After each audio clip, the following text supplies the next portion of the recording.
Have you ever paused mid-thought and asked yourself, was that me or something greater? What if I told you that some of the most life-changing decisions you've made began as quiet, almost imperceptible nudges in your mind? Not loud, not commanding, just a subtle whisper. But what if that whisper wasn't just your intuition or imagination? What if it was the voice of God? In today's video, we're diving deep into one of the most mysterious aspects of divine communication when God speaks directly to your thoughts. And trust me, once you understand this, you may never second guess your inner promptings again. Many people expect God to speak through thunderclaps, prophetic dreams, or angelic visitations. But the truth, God often chooses the softest method possible, your own mind. Why? Because your mind is the closest doorway to your soul.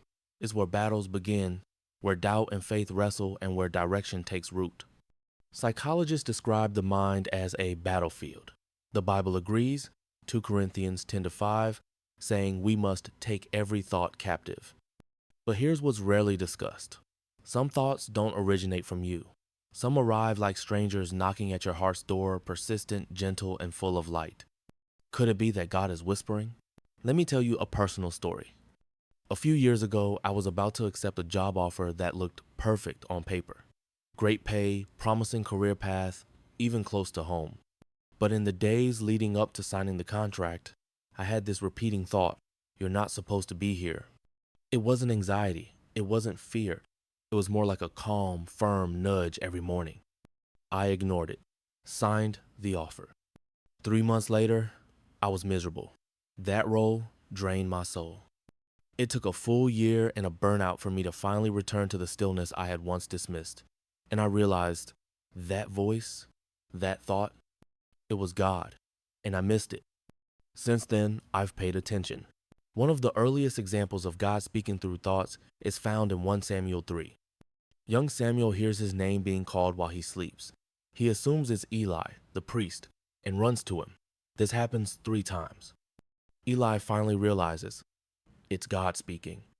But pay close attention. It wasn't a booming voice from the sky. It was a voice that sounded like a human, internal, familiar, almost like Samuel's own thoughts. What does this teach us? God will often disguise his voice to sound like something we can understand, even ourselves. But it's our spiritual sensitivity, not logic, that discerns the source. So how do you know if a thought is from God? Here's a simple discernment filter. Does it align with Scripture? Does it bring clarity, not confusion? Does it push you toward growth, humility, or purpose, even if it's uncomfortable? Is it persistent, showing up again and again despite distractions? If yes, pause. Pray. Don't dismiss the whisper just because it didn't come with a lightning bolt. Remember Jonah? He didn't hear God's voice through thunder or angels. He received a clear instruction, a thought that went against his desires. Go to Nineveh. And he ran. Not because he doubted it was God, but because he knew it was. Sometimes, God's thoughts confront your comfort. They'll push you toward forgiveness when you want revenge, toward service when you want rest, toward humility when you want recognition. A divine thought often interrupts your plans to reveal his. There are times when a thought keeps you up at night. A sentence, a face, a memory looping endlessly. King Nebuchadnezzar had a dream that disturbed him deeply. It wasn't just a bad dream, it was a spiritual message. When your soul is unsettled by a persistent thought, don't drown it out with distractions. Ask, is this a calling, a warning, a divine invitation? Restlessness can be revelation in disguise. Interestingly, neuroscience supports the idea that important decisions and insights often come from quiet, subconscious moments. The brain, during states of rest or prayer, becomes more sensitive to abstract connections, what some scientists call insight moments. As believers, we recognize that some of these insights are spiritual downloads, not from neurons, but from heaven. A friend once told me she felt a sudden urge to message her old classmate out of the blue. The message said, "Hey, I don't know why, but I just wanted to remind you you're loved. Don't give up." Turns out, that classmate was contemplating suicide that very night. That wasn't just intuition, that was a thought from God. If God can use burning bushes and donkey voices, why not your mind? King Solomon's most famous request? He asked for wisdom to discern between truth and deception, right and wrong. Today, we'd say he asked for mental clarity, spiritual judgment of thoughts. And how did he demonstrate it? With the two women and the baby, his solution, a shocking suggestion, revealed true intentions. God's thoughts cut through appearances. They reveal the heart. Jesus often answered the Pharisees before they spoke. Luke 5:22 says, Jesus knew what they were thinking. That's right. God not only plants thoughts, but reads ours too.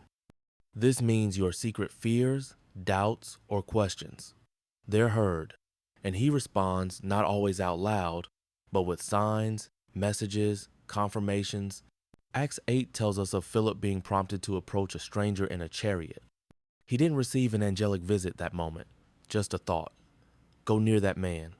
That one whisper led to a powerful conversation, a baptism, and the gospel reaching Ethiopia. Sometimes, the world is changed because someone obeyed a thought. 1 Corinthians 2:16 tells us, we have the mind of Christ.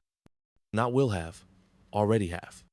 But that mind must be awakened, fed, nurtured through prayer, scripture, and silence. When you begin to think like Christ, your inner voice shifts. Suddenly, you discern light from darkness, peace from distraction. The renewed mind doesn't just think differently. It hears God clearly. Paul tells us to take every thought captive to Christ. He understood the mind as both a temple and a battleground. You can't expect peace if you entertain toxic thoughts. You can't hear God while clinging to lies. Discipline your thoughts and you'll hear his whispers. God is not just speaking to your thoughts.